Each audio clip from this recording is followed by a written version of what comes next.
Hey guys, welcome back. Bringing an update on the story we talked about earlier on Lauren Smithfields. After my last video, I was exploring these YouTube streets and saw my girl, Miss V, over there on MTGV TV talking about this on her channel. And apparently, guys, there's a lot of hidden information that the detectives and the police department didn't want us, the people, to know. Check this out.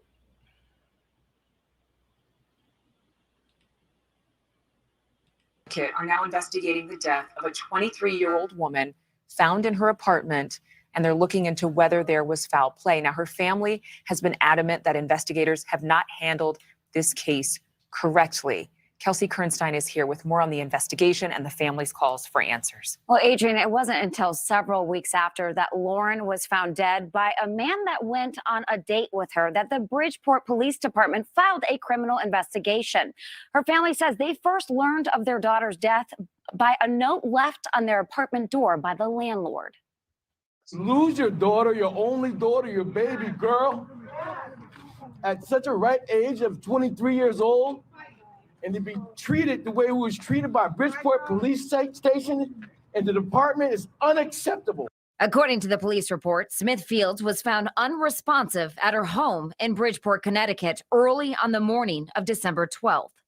A 37-year-old white man says he met her the night before on a dating app. Lauren's family is demanding more answers, alleging there are parts of the story that don't add up. No one is going to discard my daughter like she's rubbish. And her brother, Lakeem, asking this detective, are you going to investigate this incident? He responded to Lakeem and said, well, there's nothing, in quotation, there's nothing to investigate. He seems like a really nice guy. In the police report, the man says he was invited over to Smithfield's apartment for their first date. They began drinking shots of tequila, and then Smithfields became ill, throwing up. The man says he carried Smithfields to her bed. He says he woke up several hours later and she was snoring. But when he woke up again, about 3 hours later, she wasn't breathing and had blood coming out of her nose, prompting him to call 911. This week, a medical examiner found her death as accidental, blaming a mixture of alcohol, fentanyl, and antihistamines. Smithfield's family filing a lawsuit against the Bridgeport Police Department, accusing them of mishandling the case and failing to submit evidence to the forensic lab, like a bloodstained sheet that was only taken by police at the family's insistence. So we are very upset, and we had to file this notice of a lawsuit because we need to compel answers and we need to compel due process. And Lauren's family says their daughter did not use drugs. We have reached out to the 37-year-old man's attorney. We are hearing that he is cooperating with police, and we are waiting to hear back.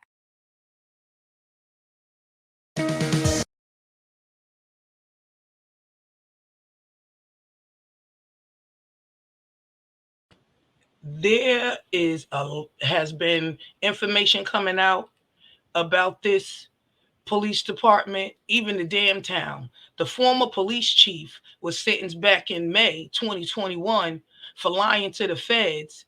Even the town mayor served 5 years in prison back in 2003 on federal felony corruption charges, then regained his crown again in 2015. Like, what the hell? At a city council meeting, a member, Mariah Pereira, spoke out. As someone who was born and raised here, Bridgeport is incredibly corrupt. Most people know we have a police chief who went to prison. We had 5 public officials indicted by the feds, and we had a mayor who went to federal prison. The police department has been in shambles for 4 or 5 years. We have over 100 vacancies in the Bridgeport police department right now. Like, now that's a damn shame. If that doesn't spell corruption, I don't know what does. Over 100 vacancies. That would lead one to ask, what the hell y'all got going on in that police department? Like, what's up with the hiring process over there, you know? I bet you probably could count on your hands and fingers. I mean, your fingers and toes, just how many black officers or even officials in their department. Over 100 job openings. Damn, that's very, very telling. I'm just saying. And the police still have not reached out to the app Bumble for the records or the text messages, for the text messages between Lauren and this dude. Like, I don't get it. And remember, I said, had he been black, this case would have been handled differently. He'd probably still be in jail trying to prove his innocence. The Fields family attorney, Darnell Crossland, feels the same way too. Stopping them from killing us, but also valuing us. Darnell Crossland is the attorney representing the family of 23-year-old LaurenSmithFields. The family plans to sue the city of Bridgeport, Connecticut for its handling of the 23-year-old's death investigation. As supporters of Smithfields take to the streets demanding answers from police, her family believes a cover-up is in the works. On December 12th of last year, Smithfields was found dead in her apartment, but she wasn't alone. Crossland says Matthew LaFountain, who's white, was at her apartment, whom she met on a dating app, Bumble. Crossland claims LaFountain and the police detective who first arrived at the scene knew each other personally. Detective Cronin has been placed on some type of administrative leave, and he's on an investigation with Internal Affairs. So they have been tight-lipped about his involvement here, but we've been finding out through social media and et cetera that LaFontaine, the individual who was with Lauren, has a huge connection to the police department, and his family does as well. According to the police report, the night of December 12th, Smithfields asked LaFountain over to her apartment for a date, and she asked him to bring a bottle of tequila. They took shots until Smithfields became sick. The two went to sleep, and the next morning, LaFountain told police blood was coming out of her nose and she wasn't breathing. That's when he told police he called 911. Crossland says police should have done more to thoroughly investigate her apartment in the immediate hours of her death. And if these are professionals, they should have been in the bathroom looking for that stuff. They should have been looking under the bed for condom. They should be using the blue light looking for semen. They did nothing. Crossland says it took police 2 weeks to collect all of the evidence from her apartment, criticizing their investigation and fueling more suspicion of a cover-up. But what investigation? Bumble is the site this gentleman said he met this woman on, right? So those are platforms that you communicate through a texting type engagement, right? Bumble sent Atlanta Black Star a statement which says the company has reached out to Smithfield's family and they investigate complaints and take swift action against members who don't meet their standards. They're also ready to work with police on the investigation. Tuesday morning, the chief state medical examiner ruled Smithfield's death as accidental, saying it was caused by acute intoxication after overdosing on fentanyl combined with prescription medication and alcohol. Crossland has also accused police of being racially insensitive, criticizing the time it's taken to move the case along, tying it to her being black. He was black and she was white. A white female, 23-year-old, dead with blood on this thing, condom in the bathroom. Oh boy, we'll still be at the police station right now. You know, this is what we're talking about. You know, this is what we're talking about. Hours after the medical examiner released its report, Bridgeport police launched a criminal investigation into Smithfield's death. Police Chief Rebecca Garcia said in a statement, Bridgeport police continues to treat the untimely death of Lauren Smithfields as an active investigation, as we are now refocusing our attention and efforts on the factors that led to her untimely death. No word on any arrest at the time of this report. Reporting for Atlanta Black Star, I'm Cavante Smalls.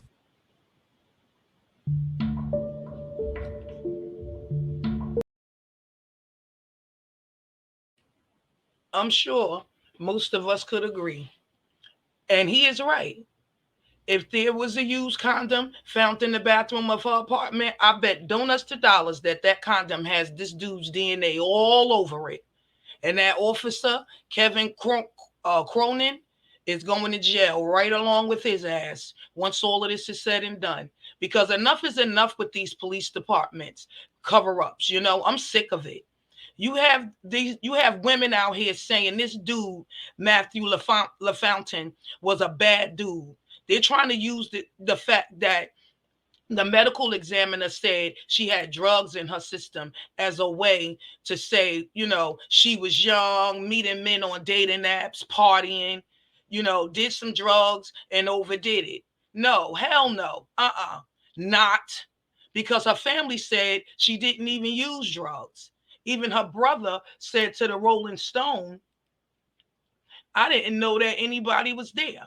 She came out and she was out there for like 10, 15 minutes, and she walked back inside the house. She looked normal. She didn't look sick. She didn't look tired. She didn't look drunk.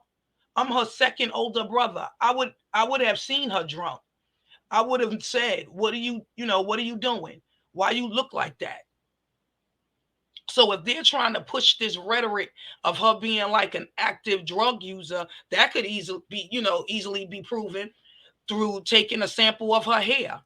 That would give them years, months of drug history, if any. And Matthews, LaFountain's lawyer, spoke with News 12, and he had this to say.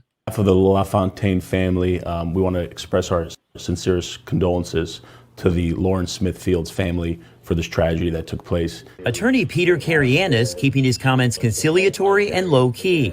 He's spokesman for Matthew LaFountain of Milford, who police say is not a suspect in the untimely death of 23-year-old LaurenSmithFields. Authorities say she died after meeting up with LaFountain 2 weeks before Christmas, the pair having connected on the dating app Bumble. It's killing me inside. It's a story News 12 Connecticut broke December 22nd. As we heard yesterday, the toxicologist reported this as an accidental overdose. At a rally in Bridgeport Sunday, which would have been Lauren's 24th birthday, But this is what nice people look like. marchers singling out LaFountain, demanding to know if he played any role in her death. The medical examiner later revealing Lauren died from a toxic combination of fentanyl and alcohol, due, police say, to an accidental overdosage. There has been so much anger directed at your client, and he has become a point of focus in a contentious national debate. How do you respond to that? Well, I think it's the media that's made him the main focus of this investigation. Although Bridgeport police did investigate the matter, he did fully cooperate, and he's not the main focus of their investigation anymore.